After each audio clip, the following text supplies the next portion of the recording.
Salut les pirates, j'espère que vous allez bien parce que moi ça va bien.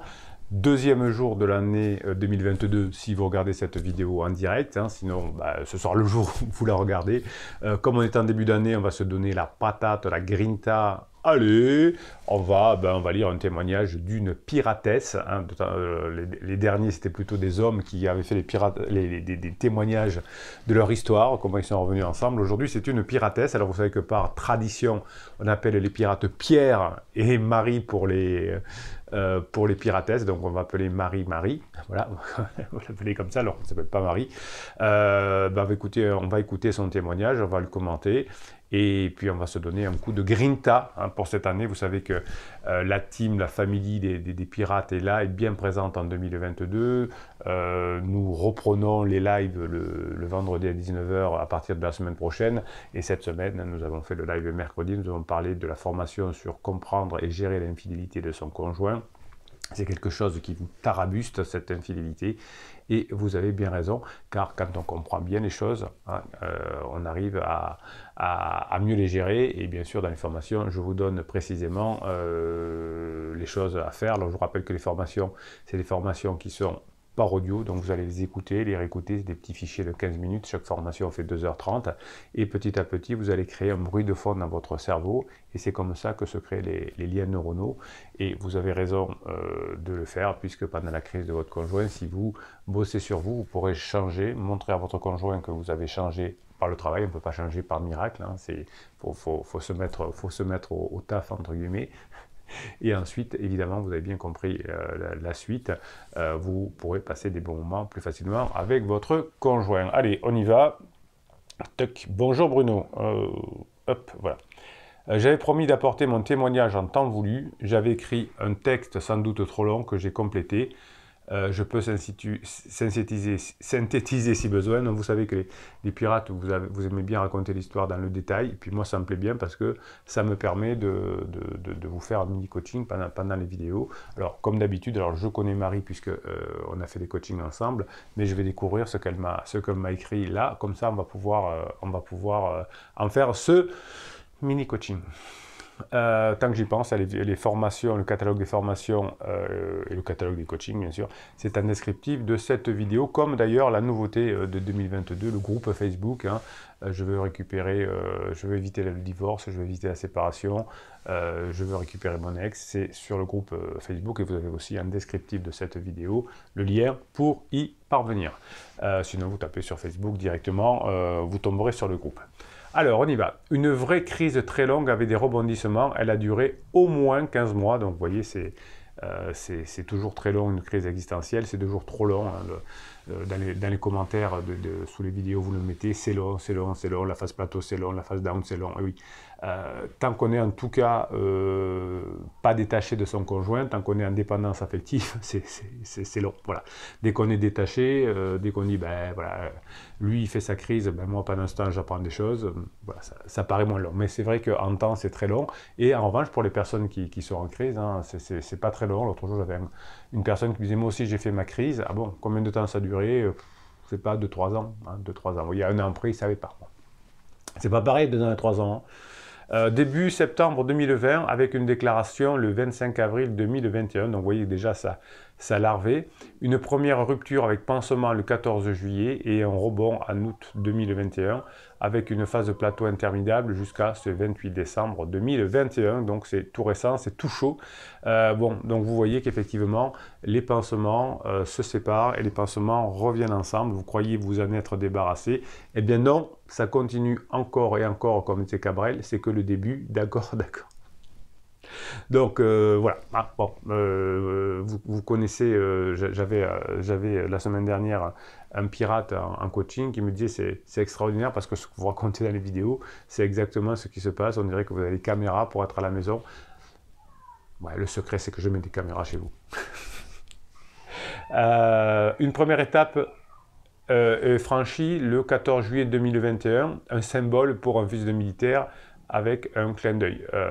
Bruno m'avait dit que mon mari était prêt à revenir lors d'un coaching en mai 2021 et qu'il s'interrogeait sur le comment. Alors des fois, vous me faites dire des trucs.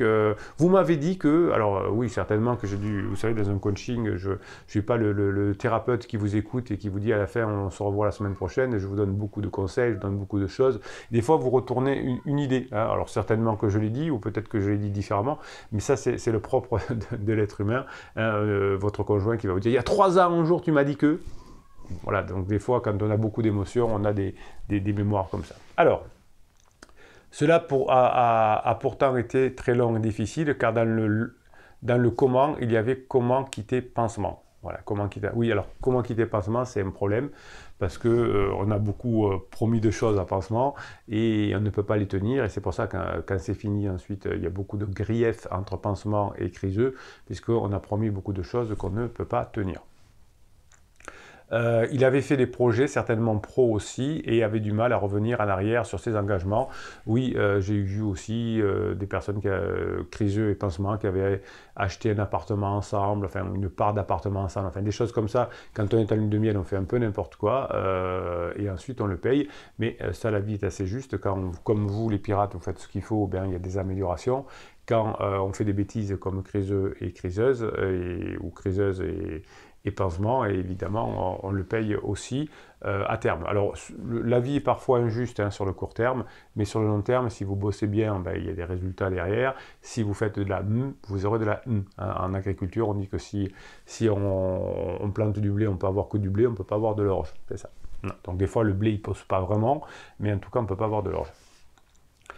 Dans un premier temps, voilà, je n'ai pas voulu savoir qui c'était, je ne l'ai jamais suivi, jamais posé de questions, ni parlé de pansement. Alors ça c'est très bien, vous pouvez savoir qui c'est dans le sens où vous verrez un peu ce qui manque.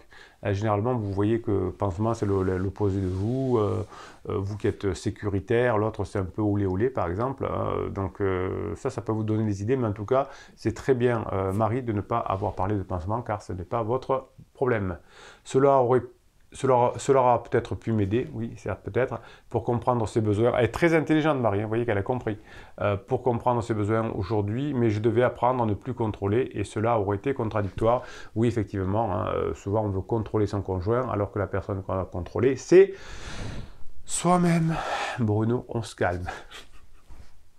Alors, j'ai voulu me protéger pour pouvoir pardonner, c'est très bien, hein, pour vouloir pardonner. C'est ce que j'ai fait très vite, en ravalant jalousie, colère et manque affectif. Vous voyez que Marie, elle a bossé sur elle, même si c'était dur. J'ai travaillé sur toutes mes blessures, donc vous avez même une formation sur comment gérer ces blessures de l'enfance. Avec l'adultère, l'avantage c'est que les 5 blessures sont concernées, c'est vrai. La trahison, l'humiliation, l'injustice, le rejet et l'abandon. Elle a bien bossé Marie, vous voyez, hein, on connaît ça sur le bout des doigts et elle a compris. Et du coup, si elle s'est guérie de ses blessures, elle va aussi pouvoir plus tard le récupérer dans d'autres domaines de sa vie. Garder de la légèreté, ma formation préférée. Oui, hein, ça c'est important. On voit qu'elle a fait ce qu'il faut, Marie. Mais même si j'avais le sentiment que ma vie basculait. Mes filles qui sont adultes, mais toujours à la maison, m'ont dit que j'étais incroyable.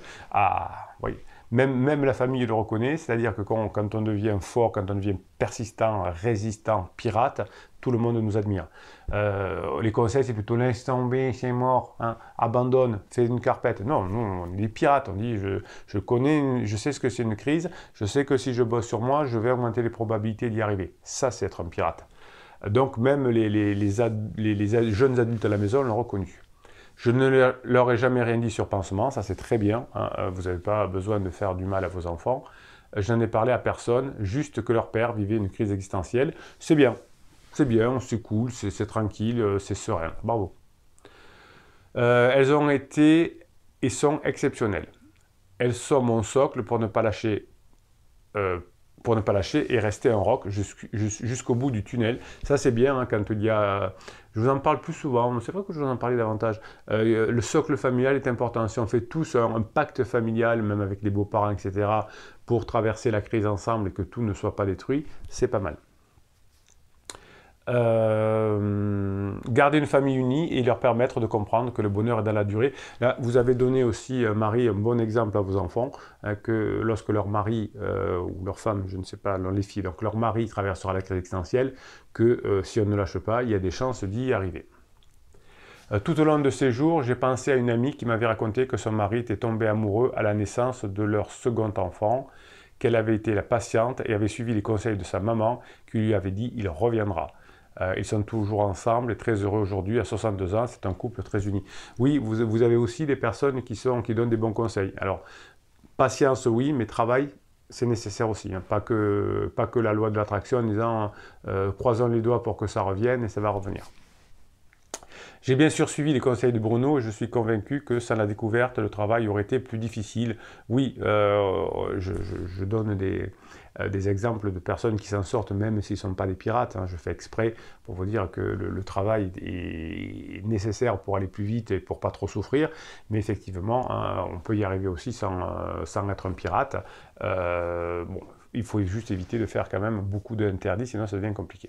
Écoutez ces vidéos, les formations quand je suis moi-même en down, mais indispensable, oui. Et oui, parce que comme votre conjoint est en down, souvent vous êtes en down vous-même. Donc écouter une formation en boucle, écouter de la neurohypnose vous aide et vous avez le droit dans des moments difficiles de vous faire plaisir, de vous faire aider. C'est des moments difficiles de la vie, ce n'est pas le moment de se louper. Le jour où mon mari m'a annoncé qu'il souhaiterait prendre notre chemin le lendemain de mon anniversaire, c'est galant, j'ai cru que le monde s'arrêtait de tourner, un véritable tsunami dans ma famille. Oui, là, c'est un choc traumatique. Vous avez une formation sur comment gérer ce choc traumatique. Quand on dit « je veux divorcer, je t'aime plus », etc., c'est vraiment un choc. Je savais depuis quelques mois, novembre, décembre, qu'il me mentait, avait certainement un pansement. Je me suis protégé. Je venais de perdre mon travail. Ah, là, ça va être un moment dur de la vie. Chapeau, Marie, chapeau. Un élément important dans cette crise, tout comme la maladie de ses deux meilleurs amis. Oui, alors effectivement, si il a eu peur que quand vous avez perdu votre travail, si deux amis ont eu une maladie en même temps, ça peut déclencher effectivement quelque chose. Au début, j'ai senti que mon mari s'éloignait et j'ai commis inconsciemment tous les interdits. Et oui, quand on est bébé pirate, quand on ne sait pas, on commet des interdits, c'est presque malheureusement la norme. Je l'ai tout fait et je lui demandais des conseils, appels, questions, tu rentres quand, tu es où, etc. Oui, ça c'est effectivement une propulsion, c'est l'effet savonnette, c'est-à-dire que quand quelqu'un est en crise, si vous pressez le savon, il part encore plus loin. Je ne reconnaissais plus mon mari, oui, quand on est en crise, quand son mari ou sa femme est en crise, on ne le reconnaît plus, comme Bruno se calme, comme quand son enfant est ado, elle, la petite blonde avec les tresses et les nattes, elle devient gothique. Bon, je suis un peu dans le... Mais bon. Je ne reconnais plus mon mari qui pouvait auparavant m'étouffer de gestes tendres et m'appeler très souvent. Oui, on change pendant la crise, on ne le reconnaît plus. Il est devenu égoïste. Oui, on souffre tellement qu'on est égoïste. Impatient, révolté contre tout, distant, perdant le contact avec sa famille, ses amis, ses collègues de travail. Oui, on saoule tout le monde et tout le monde nous saoule quand on est en crise, c'est vrai. Au niveau du travail, il s'est mis dans le rouge. Vous voyez que toutes les histoires se ressemblent. Je t'aime plus, j'ai un pansement, je supporte personne, je m'épuise, je suis mal au travail. Vous voyez que toutes les crises sont à peu près les mêmes et que les pirates qui s'en sortent font à peu près les mêmes choses. Donc ça doit vous rassurer. De temps en temps, il avait des phrases du style que c'est grâce à votre mère que votre mère a toujours été coquette, etc. Donc de temps en temps, oui, il y avait des ups. Cela n'a rien à voir avec toi, je ne comprenais pas. Bon. Des fenêtres de regret, point d'interrogation, que je n'ai pas compris puisque je ne me reconnaissais plus non plus, car plus il s'éloignait, plus je devenais étouffante, moi qui étais assez autonome et indépendante. Oui, quand on est mal, quand on est en dépendance affective, on étouffe l'autre et ça fait mal. Puis j'ai compris les neurones miroirs et je suis tombé sur les vidéos de Bruno en cherchant crise. Ah, déjà c'est bien, vous avez cherché crise. Je n'ai pas tenu compte du déclaratif, uniquement des phrases positives, avec un clin d'œil. Je dois faire un choix de et ce qui est sûr, c'est que je t'aime toujours. Je suis heureux à 80%, j'ai tout ce qu'il faut sexuellement et physiquement. J'ai observé ses actes et pris en compte ses tutos pour travailler sur moi. Donc vous voyez que Marie s'est remise en cause, elle a bossé sur elle et peut-être que ça va bien se terminer. Le 14 juillet, il m'a dit « Je vais au bureau, je dois écrire quelque chose ». Bizarre au 14 juillet. J'ai compris qu'il avait décidé de trancher. La vie était incertaine, je ne savais pas dans quel sens. J'ai gardé confiance. Puis il est rentré et nous avons déjeuné tous les 5. C'est une belle histoire. Il avait les larmes aux yeux après le déjeuner, je l'ai pris dans mes bras et je lui ai dit « Viens, on part marcher ». Donc c'est bien de ne pas discuter à la maison, hein, c'est pas mal. Là c'est un peu dans l'émotion, mais c'est déjà bien de ne pas le faire dans son environnement habituel. Puis nous sommes allés boire un verre, il m'a dit qu'il renonçait à partir avec son pansement en vacances. Pourtant tout était prêt, m'a-t-il dit. Hier encore, j'étais prêt à tout quitter. Ah, déjà une belle étape.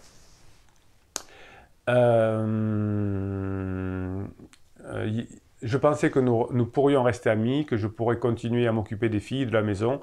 J'allais leur annoncer que cet été, je ne serais pas comme elles le pensaient. Pourtant, ce matin, j'ai écrit une lettre. Je ne le sentais pas de le faire autrement, je n'avais pas eu de courage et je suis revenu en arrière. Oui, parfois, quand on est en crise, on n'a pas trop de courage. Voilà, on est tellement perturbé, on préfère écrire les choses que les dire en face. Tu n'as jamais rien dit, m'a-t-il dit, c'était peut-être une stratégie, en tout cas ça a marché, tu as beaucoup changé, bon, on a bien travaillé Marie, tu es pleine de vie, il m'a dit que ce serait difficile mais qu'il allait essayer car il a changé, qu'il ne pouvait plus continuer comme avant, plus faire semblant pour certaines choses, il m'a demandé « Et toi, qu'est-ce que tu veux ?» Tout au long de cette crise, nous avons toujours partagé le même lit et nous n'avons jamais cessé de faire l'amour. Ça c'est bien, n'écoutez pas les mauvais conseils. Arrête de coucher avec lui ou avec elle, puisqu'elle veut se séparer, vous ne dormez plus ensemble. Enfin vous voyez, c'est ces trucs qui ne sont pas... mettez-le dehors, hein, tous ces trucs qu'il ne faut pas écouter bien évidemment. J'ai suivi les conseils du capitaine pour la sérotonine et la dopamine. Cette connexion unique et très régulière nous a permis de garder un contact physique, car du jour au lendemain, il ne m'a plus embrassé ni pris dans ses bras. Dans la journée, nous avons beaucoup marché ensemble. Bon, mais ce que je vous propose, alors je vais regarder quand même, ce que je vous propose, c'est peut-être... de continuer tout de suite. J'allais vous proposer de refaire une vidéo pour la suite. Allez, on y va, hein, parce que là, vous allez pas tenir jusqu'à demain pour avoir la suite. Allez, on le fait comme ça. Je ne vous ferai pas aujourd'hui de Telegram, le canal Bruno Marchal sur Telegram, où je vous mets des bonnes nouvelles toute la journée. Je ne vous lirai pas de commentaires. Demain, je vous promets, je vous ferai une vidéo où on fera du Telegram et des volontaires. Et pourtant, quelques semaines après ce 14 juillet, il y a eu un rebond et une nouvelle phase de plateau interminable. Oui, il y a du rebond avec les phases, avec les pansements. Il est parti en août et octobre avec son pansement quelques jours, puis entre Noël et le jour de l'an, et toutes les semaines, il passait chez elle le matin à 7 h et le soir avant de rentrer. C'est dur, c'est très dur. Heureusement que Marie s'est fait aider et a tenu le coup. Cela a été le plus difficile avec nos filles qui ne comprenaient pas son attitude. Pourtant, pensant que j'étais dans le déni. Oui, alors là, vous avez, si les personnes qui n'ont pas la chance d'être des pirates comme vous vont vous dire des bêtises, tu es dans le déni, tu te laisses faire, tu te fais marcher dessus, pia, pia, pia, pia, pia, pia, pia, pia, pia. Sauf que qui s'y gagne à la fin, c'est les pirates. Je ne leur ai jamais parlé de pansement, je suis resté dans le... Hop, on y va, je suis resté... Bruno, arrête d'appuyer sur tous les boutons. Pap, pap, pap, pap, pap. Ah là là, je suis lourd. Voilà, je n'ai jamais parlé de pansement, je suis resté un rock visant le long terme. J'ai continué à me former avec plusieurs phases de découragement quand mon mari est devenu pressant sous la pression de pansement. Là, on en est, c'est fini, il faut qu'on trouve une solution. Je suis resté un rock, essayant de rester légère. Parfois, j'étais obligé d'être dans la fuite pour éviter une discussion sans pression. Oui, écoute, on en parlera au restaurant, on se fera un petit rendez-vous ensemble et on en parlera. Ça, c'est bien. J'ai aussi travaillé sur la relation parent-enfant car je pense qu'il s'agit d'une dérive que nous avons eue dans notre relation. Souvent, hein, vous êtes le papa ou la maman de votre épouse. En septembre, j'ai découvert qui était Pansement. Oui, Bruno avait raison. Ah, la chanteuse de son groupe de musique. Alors, vous savez, ça fait 20 ans que je fais ça, c'est à peu près les pansements, c'est soit au boulot, soit dans son groupe. Là c'était un peu les deux, puisqu'apparemment, c'était aussi son groupe de musique. Une exception, elle a son âge. Pendant plusieurs mois, j'ai voulu savoir si il était chez elle le matin et le soir. Et il y a quelques semaines, j'ai décidé d'arrêter d'aller voir si la voiture était chez elle. J'ai suivi la formation déconnexion émotionnelle. Donc c'est dépendance affective, je crois, ou voilà, ou sortir de la dépendance affective et détachement, c'est la même. J'ai veillé à sortir, m'occuper et j'ai arrêté de focaliser sur son pansement, gardant confiance dans les propos du capitaine. Et vous me mettez la pression, hein. J'ai toujours gardé le contact avec mon mari et je n'ai jamais fait de silence radio. Pouce en l'air. Et ce soir du 28 décembre, alors qu'il était avec pansement, il m'a écrit « Sache que je pense que je ne partirai plus ainsi. Je me rends compte que je ne parviens pas à évacuer certains ressentis. Si tu le veux bien, je ferai en sorte de reprendre ma place ou celle que je pourrai, celle que tu me donneras. Je crois que mon besoin de liberté et d'être ce que je dois est certainement avec toi. » Moi, ça m'émeut toujours quand ça finit bien. Aujourd'hui, tout commence, il ne faut rien lâcher. Vous voyez que Marie, elle est au top, mais j'ai un poids en moins commençant à voir le bout du tunnel, une nouvelle phase qui nécessite encore beaucoup de travail. Vous voyez, Marie, elle est toujours dans le travail, dans l'évolution. C'est tout un processus. C'est un processus, la reconquête, c'est un processus. Ce n'est pas 0 ou 1, ce n'est pas binaire, c'est un processus. Une nouvelle phase qui nécessite encore beaucoup de travail, celle des retrouvailles. Je pense que c'est vraiment le moment où il faut être encore plus attentive. C'est bien ça. Elle est bravo Marie, bravo. Ce qui est sûr, c'est qu'aujourd'hui, mon couple est devenu ma priorité absolue et courage à vous tous. Voilà, bah écoutez, moi j'adore quand les pirates nous racontent des histoires et vous encouragent, hein, je les encourage à vous encourager. C'est vrai que moi j'ai souvent des messages qui m'arrivent pour me dire merci Bruno, voilà, alors que moi je ne suis pas pour grand chose, je vous ai juste aiguillé, je suis juste votre guide où je vous suis, où je vous pousse, je vous donne les infos, mais c'est vous qui faites le boulot comme Marie l'a fait et personne ne peut le faire à votre place, donc je félicite Marie et je vous félicite. Bien, ben, je vais vous laisser passer un bon dimanche sur ces bonnes nouvelles de Marie. Vous pouvez mettre des commentaires à Marie, je sais qu'elle lit dessous, poser des questions complémentaires sous ce commentaire, sous cette vidéo. Je pense que Marie vous répondra, car ben, elle a tellement pris de cette communauté, de cette team, de cette famille de pirates, qu'elle vous aidera à son tour. Et ça, c'est bon, l'esprit pirate, vous êtes au top. Bruno Marchal, il vous dit, passez le dimanche que vous méritez.